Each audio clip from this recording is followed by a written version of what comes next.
C'est en ce moment, à la Maison interuniversitaire des sciences de l'homme Alsace, sur le campus de l'Esplanade, qu'a lieu une exposition photographique sur les traces des Lituaniens déportés par Staline.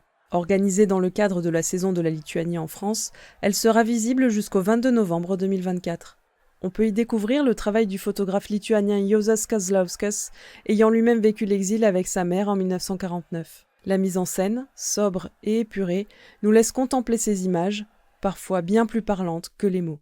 Elle raconte l'histoire de la déportation, d'un déplacement forcé qui a touché des dizaines de milliers de familles en Lituanie, en Lettonie, en Estonie, en Ukraine occidentale.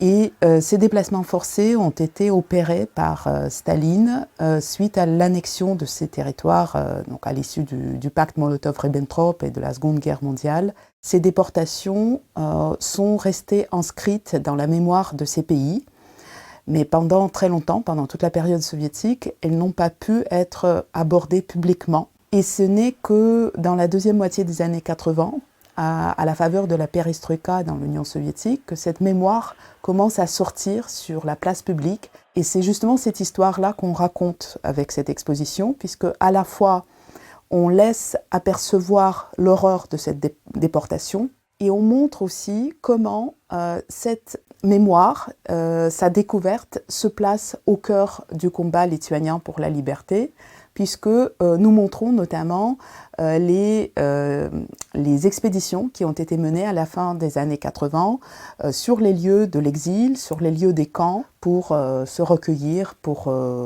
penser à leurs proches et puis pour rapatrier les dépouilles qui restaient là-bas. À la fin des années 80, le photographe participe activement à plusieurs expéditions sur les lieux des déportations, et c'est là qu'il réalise ce travail photographique, contribuant ainsi à la mémoire nationale lituanienne. Juozas Kazlauskas a décédé prématurément et c'est donc sa veuve qui nous a fait connaître les collections de son mari. Cette exposition est aussi un moyen pour nous de faire connaître l'œuvre de son mari, mais aussi de l'aider à porter cette œuvre et la faire vivre. Derrière cette exposition, un long travail de 10 ans de recherche mené par Emilia Kustova et Alain Blum, directeur de recherche à l'Institut d'études démographiques à Paris, qui par ailleurs a abouti à la publication en 2024 d'un ouvrage, Déportés pour l'éternité, survivre à l'exil stalinien. C'est un livre qui cherche à croiser les regards, à faire parler les témoins. Donc on a beaucoup utilisé des entretiens, mais aussi des lettres envoyées par les déportés, par les détenus. Et donc c'est aussi notre façon de faire connaître cette histoire tragique en France. En lien avec l'exposition, un site internet porté par l'Institut national d'études démographiques permet d'aller plus loin, d'accéder à des histoires plus personnelles, les histoires derrière les photos. Les récits se présentent sous la forme d'enregistrements audio des personnes déportées et leurs familles, mais aussi des textes rédigés par des historiens.